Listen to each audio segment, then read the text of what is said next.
Oke, video ini dibuat dengan sangat hati-hati dengan informasi yang gue dapatkan karena membahas salah satu tokoh yang sangat penting bagi umat Islam, dan seluruh informasi ini memiliki referensi dari para ulama dan channel Islami seperti Ustadz Khalid Basalamah serta Yufid TV. Baiklah, kali ini kita akan bahas seseorang yang legendaris. Mari kita mulai dengan membahas siapa Nabi Muhammad. Bismillahirrahmanirrahim.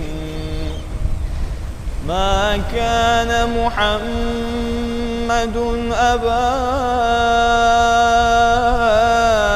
ahadin min rijalikum walakin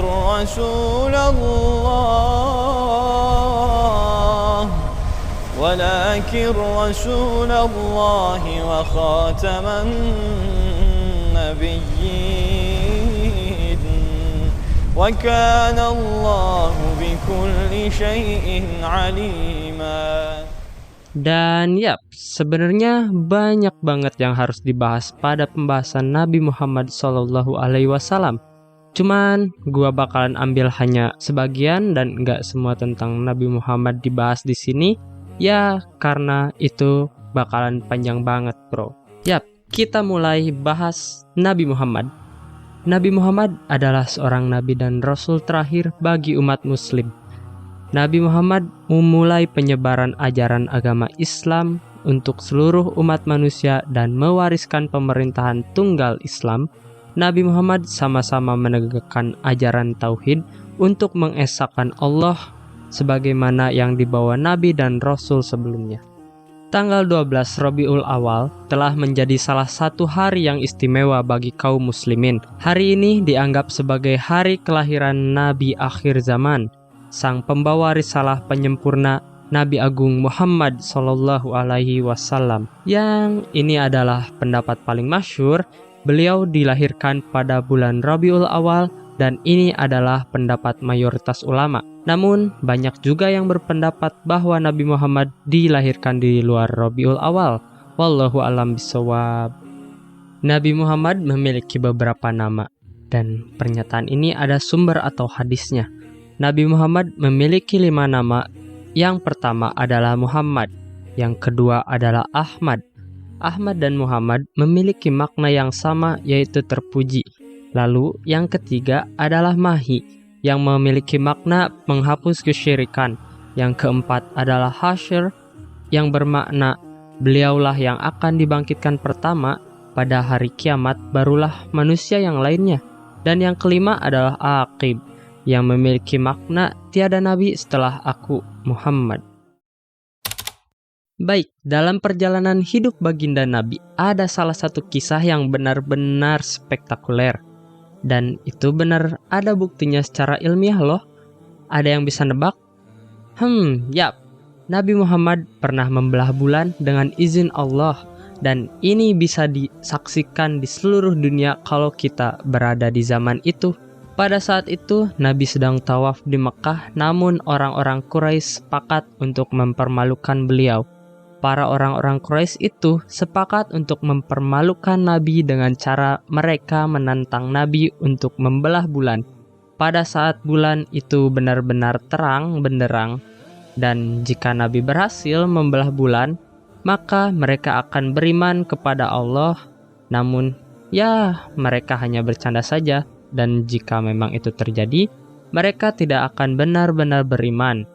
Inilah jokes para orang-orang Quraisy di zaman itu. Namun, Nabi tidak mewujudkannya dengan begitu saja, bro.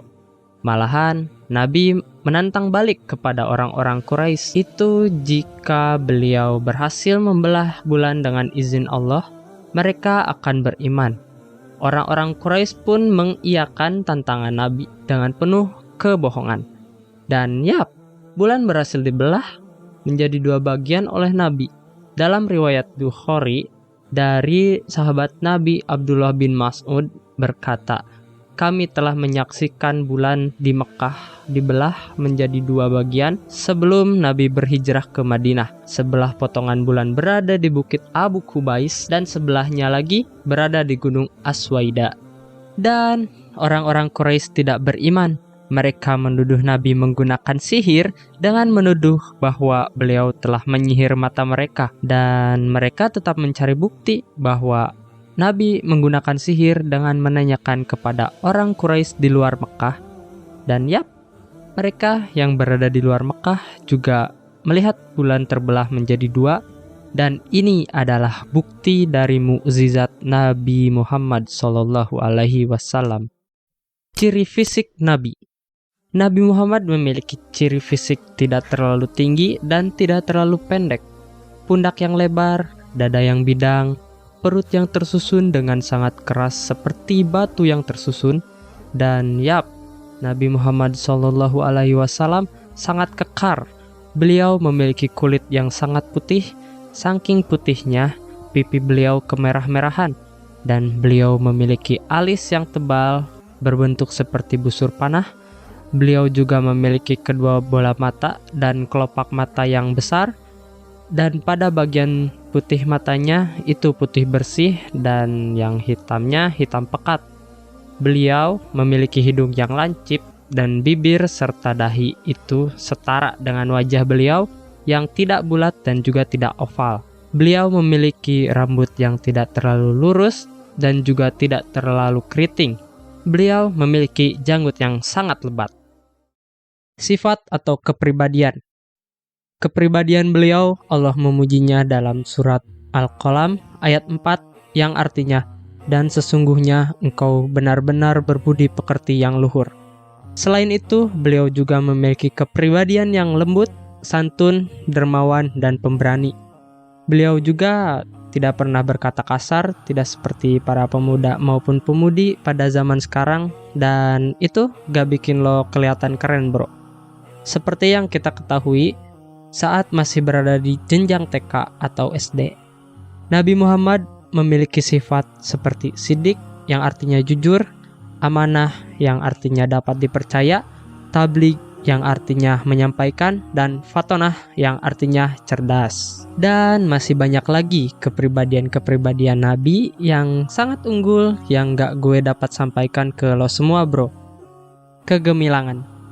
Yang pertama, perbaikan Ka'bah. Perbaikan Ka'bah dilakukan secara gotong royong. Para penduduk Mekah membantu pekerjaan itu dengan sukarela. Namun ada perselisihan saat akan meletakkan batu Hajar Aswad di tempat semula antara suku yang mengikuti kegiatan gotong royong tersebut karena mereka merasa berhak untuk melakukan tugas yang sangat terhormat itu. Namun Nabi Muhammad dengan cerdasnya beliau bisa menyelesaikan perselisihan tersebut. Yang kedua, kemenangan dalam Perang Badar. Kemenangan Nabi Muhammad dan kaum muslimin dalam Perang Badar. Kaum muslimin memiliki 313 pasukan melawan pasukan Quraisy yang jumlahnya lebih besar dari kaum muslimin, yaitu kurang lebih 1000 pasukan dengan persenjataan dan strategi militer yang lengkap. Namun, ini dapat ditaklukkan oleh kaum muslimin yang hanya memiliki pasukan sebanyak 313 pasukan.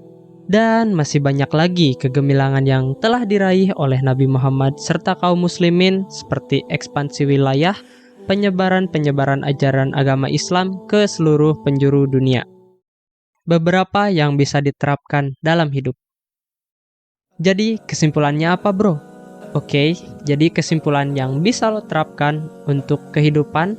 Yang pertama, bentuk badan lo, bro. Kalau lo seorang muslim, maka jadilah muslim yang kuat. Perkuat fisik lo dengan olahraga, bisa workout, atau pergi ke gym, ataupun olahraga apa aja yang bikin tubuh lo sehat, kuat, dan bugar. Kedua, sifat jujur. Kalian wajib nerapin sifat jujur di diri kalian. Itu sudah jadi hal penting bagi semua umat manusia buat nerapin sifat jujur di kesehariannya. Ketiga, pemberani. Sifat pemberani harus diterapkan di kehidupan lo sebagai cowok. Bukan berarti berani membabi buta dan nantangin orang sana sini, bro. Kalkulasikan keberanian lo untuk hal-hal yang bermanfaat, dan jika dalam keadaan memang mendesak, lo boleh ngeluarin keberanian lo buat hal baik. Keempat, dermawan. Dermawan atau loyal. lo bisa nerapin di kehidupan sehari-hari, bro. Kalau ada orang yang membutuhkan bantuan dari lo, entah itu berupa uang, tenaga, maupun pikiran, lo usahain bantu dia, bro, selagi dia meminta bantuan lo buat hal yang baik. Dan masih banyak lagi sifat dan kepribadian Nabi Muhammad yang dapat lo terapkan di kehidupan lo, bro. See you di pembahasan selanjutnya. Have a nice day, rise and shine, goodbye.